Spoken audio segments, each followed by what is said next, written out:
반갑습니다. 11월 28일 화요일 큐티 스케치 시간입니다. 오늘 본문은 스바냐 2장 4절부터 15절까지의 말씀입니다. 오늘 본문은 이렇게 시작합니다. 가사는 버림을 당하며 아스글론은 폐허가 되며 아스돗은 대낮에 쫓겨나며 에그론은 뽑히리라. 해변 주민 그렛 족속에게 화 있을진저 블레셋 사람의 땅 가나안아 여호와의 말씀이 너희를 치나니 내가 너를 멸하여 주민이 없게 하리라. 오늘 본문은 이스라엘의 구원자 하나님, 그 하나님은 이스라엘을 심판하시기도 하며 뿐만 아니라 이스라엘의 하나님은 열방의 하나님이시기도 한데 그 열방을 심판하시기도 하며 또한 구원하시기도 한 분. 그러니 하나님은 우리의 창조주요 심판주이신데 창조주요 심판주이실 뿐만 아니라 심판과 함께 구원도 하시는 분이다. 그래서 그분을 구원자라고 부르죠. 구약에 나타나는 여러 가지 하나님에 대한 이해나 하나님을 소개할 때 그분을 창조주로 이야기를 하죠. 또 동시에 구원주로도 이야기하고 심판주로도 이야기합니다. 그 모든 그것이 하나님의 손에 달려 있는데, 그러니까 하나님은 또 주권자이죠. 하나님의 주권이 무엇이냐? 하나님의 주권은 온 나라를 다스리는 거죠. 그러니까 하나님은 역사를 다스리는 분이죠. 그리고 역사의 시작이기도 하고 끝이기도 하기 때문에 끝이라는 것이 무엇입니까? 하나님이 끝을 내시면 끝이라는 거예요.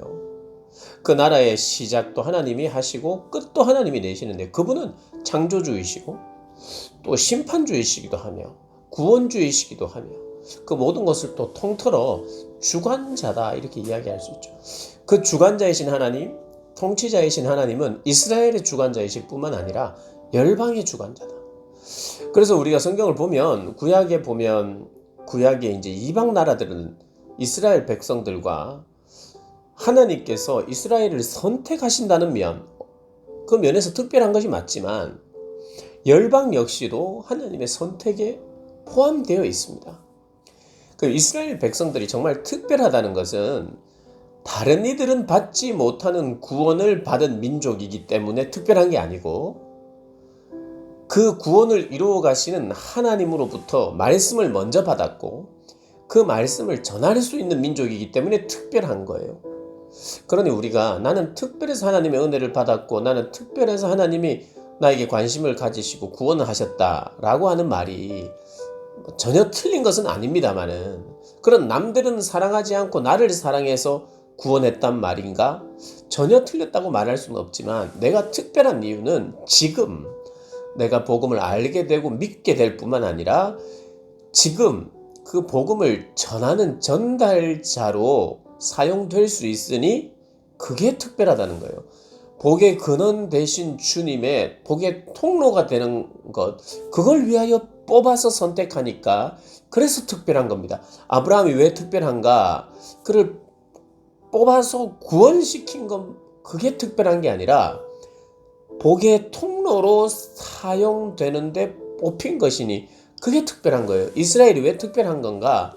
열방에게 제사장의 나라가 되는 축복해 주는 복의 통로의 나라가 되기 때문에 특별하게 선택받은, 그러니까 선택의 교리라고 한다면 만약에 성경에 그런 면에서 선택이 내가 구원받은 그런 선택도 귀한 선택이고 그것이 맞지만 내가 지금 믿지 않는 자들보다 먼저 지금 내가 복음을 알게 된 것은 특별한 부르심과 선택인데 그 특별함은 내가 복음의 통로가 되기 때문에 특별하다. 자, 그래서 열방 역시도 하나님 앞에서 특별한 나라들이고 하나님이 열방도 구원하시는 하나님이에요. 그리고 열방을 심판하기도 하지만 구원도 하시는 거예요. 이스라엘 백성들을 심판하기도 하지만 심판으로 끝나지 않고 구원하듯이 열방도 마찬가지라는 겁니다. 그런 관점으로 구약을 읽어야 돼요. 우리가 자칫하면 열방은 적이고 대적이고 하나님도 대적하고 이스라엘 백성도 대적하기 때문에 결국에는 다 망할 존재들, 이렇게 읽어서는 안 돼요. 하나님을 대적하고 이스라엘을 공격하는 대적자이긴 하지만, 그래서 오늘 본문도 그 대적자들, 이스라엘을 괴롭혔기 때문에 그들을 멸망시키기도 하고 교만했기 때문에 멸망시키기도 하지만 멸망으로 끝나지 않고 그들 역시도 돌아올 수 있는 기회를 주시는 게 이제 성경입니다. 그러나 그럼에도 불구하고 오늘 하나님은 마치 이스라엘의 손을 들어주는 것 같아요. 뭐냐면 이스라엘도 돌아오지 않으면 심판을 하신다. 이게 복음의 메시지거든요. 구약에. 그런데 이스라엘을 괴롭힌 나라들은 어떻게 되느냐.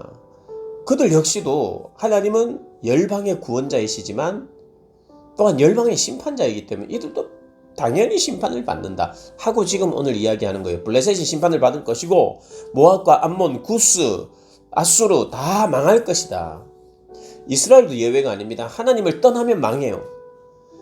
그렇지만 하나님은 긍휼히 여기시고 불쌍히 여기셔서 하나님 남겨놓은 사람들을 통해서 다시 일어나고 다시 일어날 수 있도록 해요.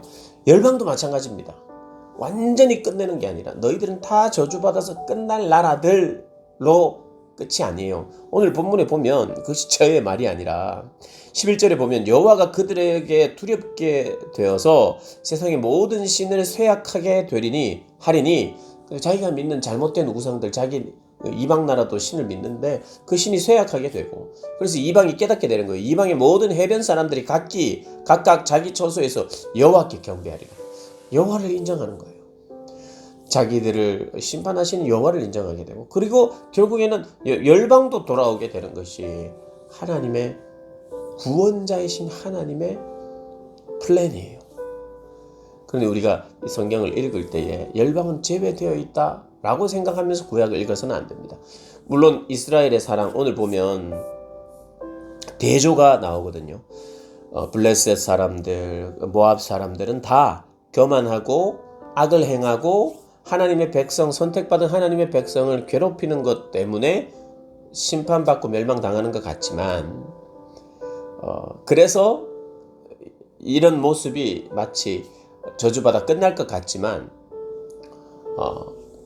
그것으로 끝은 아니고, 그러나 그럼에도 불구하고 오늘 성경은 이스라엘은 7절에 보면 그들의 하나님 여호와가 그들을 보살피사, 다른 나라들은 패망하게 하는데 그들을 보살피사 그들이 사로잡힘을 돌이킬 것이라. 그리고 하여튼 하나님께서 그들을 보살피겠다. 그들의 사로잡힘에서 돌이키게 하겠다. 해방시키겠다는 거예요. 그들을 붙들고 있는 열방을 심판함으로 말미암아 하나님의 백성인 이스라엘을 돌이키게 하겠다. 그런 약속이 있어요. 그리고 암몬은 보면 암몬과 모압에 대한 이야기를 하면서 내 백성을 비방하고 자기들의 경계에 대해서 교만한 이들을 처단할 때 하나님은 하나님의 백성, 그 이스라엘을 구원하시는 거예요. 그럼 먼저 구원하시는 거예요. 먼저 복음을 주고 복음을 전해야 하듯이 먼저 구원하시고 그들도 망하게 하시는, 그리고 그들 안에서도 구원을 이루어내는. 그러니 이스라엘은 어떻게 보면 대표성을 가진 거예요. 대표성. 모범을 가진 거예요. 그러니까 모범을 보여야 되는 나라고 대표적인 행위를 해야 되는 사람이에요. 그래서 이스라엘에게 일어났던 일이 열방에도 일어난다는 거예요. 그러니까 열방은 no, 이스라엘만 최고, 이스라엘만 나는 이스라엘, 그리고 믿지 않는 자들은 열방, 그리고 안 믿을 수밖에 없는 저주받아야 될 사람이 따로 있는 것이 아니라 하나님의 모든 열방이 하나님의 백성의 가능성이 이스라엘만큼 있다는 것 우리가 기억하고 하나님 말씀을 보셔야 합니다.